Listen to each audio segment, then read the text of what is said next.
নোয়াখালী, ফেনী, লক্ষ্মীপুর, কুমিল্লার ওলামায়ে কেরাম, ছাত্র জনতা, তাওহীদি জনতা, মুসল্লিবৃন্দ সবার কাছে আমার একটাই আহ্বান, হেফাজতে ইসলাম শেষ হয়ে যায় নাই।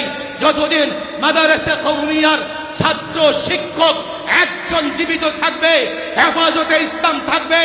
অতীতে যেভাবে হেফাজতে ইসলাম মানুষের ঈমান হেফাজত করবার জন্য, ইসলাম হেফাজত করবার জন্য, এই ভূখণ্ড মুক্ত রাখবার জন্য আন্দোলন করেছে, ভবিষ্যতেও যদি আন্দোলনের ডাক দেয় হেফাজতের নেতৃত্বে, শাহ মুহিবুল্লাহ বাবুল নগরীর নেতৃত্বে কারা কারা রাজপথে নেমে আসতে প্রস্তুত আছে আমি দেখতে চাই।